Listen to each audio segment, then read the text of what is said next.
Hello दोस्तों, स्वागत है आपका नई क्लास में नए टॉपिक के साथ में। आज की क्लास के अंदर हम लोग पढ़ने वाले हैं क्या होती है वैद्युत शक्ति।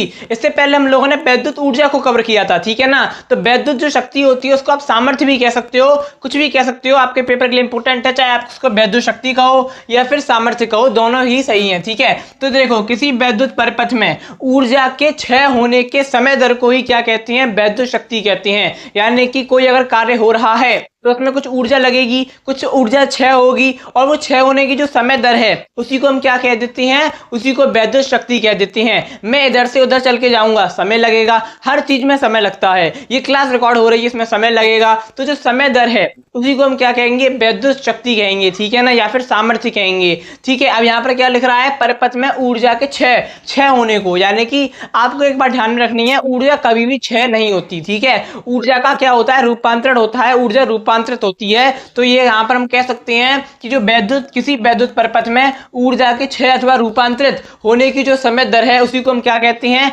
वैद्युत शक्ति कहते हैं। इसको हम किससे रिप्रेजेंट करते हैं, कैपिटल पी से रिप्रेजेंट करते हैं। किससे रिप्रेजेंट करते हैं, कैपिटल पी से दर्शाते हैं। Capital P is equal to होता है डब्ल्यू, कैपिटल डब्ल्यू अपॉन में स्मॉल टी, ठीक है ना। कैपिटल डब्ल्यू क्या है, तो ये कार्य है। कैपिटल डब्ल्यू क्या है, कार्य है। टी क्या है, समय है। अब आप जानते हो कि जो आपका कार्य है, कार्य का मात्रक क्या होता है, कार्य का मात्रक जूल होता है। और जो आपका समय है, समय का मात्रक क्या होता है, सेकंड होता है। तो इसका मात्रक क्या बन जाएगा, जो आपकी वैद्युत शक्ति है उसका मात्रक क्या हो जाएगा, जूल प्रति सेकंड, ठीक है। या फिर जो आपका शक्ति है उसका मात्रक होता है वाट, तो आप कह सकते हो जूल प्रति सेकंड या फिर वाट, ठीक है ना। दोनों ही क्या है, आपके वैद्युत शक्ति के मात्रक है। अब देखो, अभी जो आपका फॉर्मूला हो गया P is equal to W upon में T, इसको कई प्रकार से आप लिख सकते हो, कई प्रकार से चीजें होती हैं, समझो इस चीज को। अब आप जानते हो, क्या जानते हो, W इज इक्वल टू होता है VIT। हमने पिछली क्लास में ही चर्चा की थी, ठीक है ना। तो W इज इक्वल टू क्या होता है, VI इंटू टी, ठीक है ना।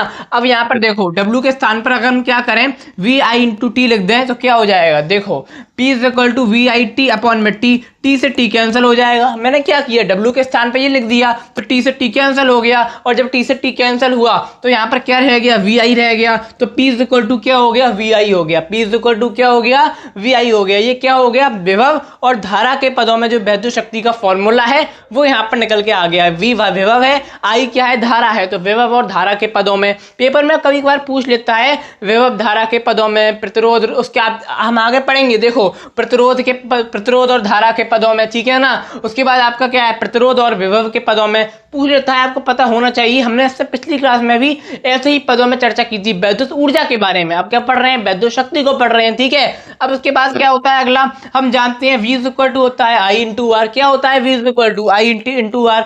तो अगर हम क्या करेंगे, V की जगह पर I इंटू आर रख देंगे, यानी कि V की जगह पर क्या आ जाएगा, I आ जाएगा। एक I पहले से है तो I स्क्वायर हो जाएगा। अरे भैया, यहाँ पर V की जगह पर I आएगा, एक I पहले से है तो I स्क्वायर नहीं हो जाएगा, हो जाएगा। तो I स्क्वायर इंटू आर हो जाएगा।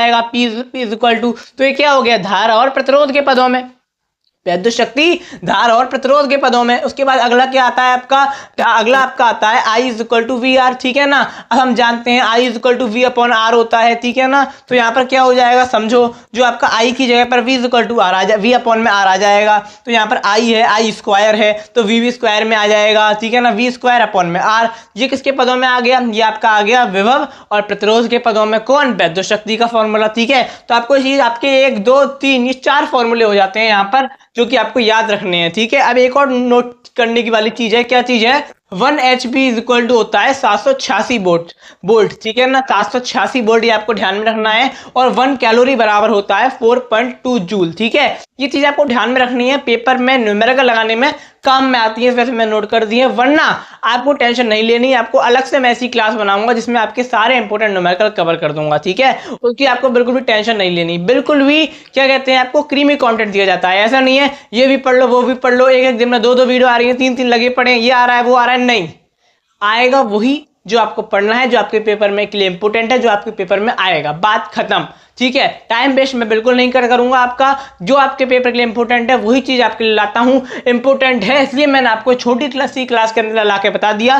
क्लासें छोटी आती हैं लेकिन वैल्यूएबल होती हैं, जब पेपर आपके आएंगे तब आपको हो सकता है पता चले, लेकिन अभी जाग जाओ, ठीक है ना। अगर अभी क्लास को देख रहे हो तो अभी से पढ़ना चालू कर दो। पेपर के आने से 15 दिन पहले पढ़ के टॉप नहीं किया जा सकता, इस बात को समझने की आवश्यकता है, ठीक है। हाँ, आप कह सकते हो कि मैं करूंगा, ये है वो है, कॉन्फिडेंस है आपके अंदर, वो अच्छी बात है, लेकिन हमको प्रैक्टिकल लेवल पे बात करनी पड़ेगी। और प्रैक्टिकल लेवल ये है कि आपको आज से ही पढ़ना चालू करना होगा, ठीक है ना। जब जागो तब सवेरा और जब सो जाओ तब अंधेरा, इस वजह से आपको आज से ही जागना होगा। तो आशा करता हूं कि आपको समझ में आ गया होगा।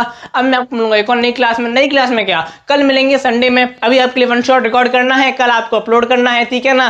तो लग जाएंगे काम पे, कल आपको मिलेंगे वन शॉट के साथ में। अब मैं आपको मिलूंगा एक और नई क्लास में नए टॉपिक के साथ में। तब तक के लिए जय हिंद, जय भारत।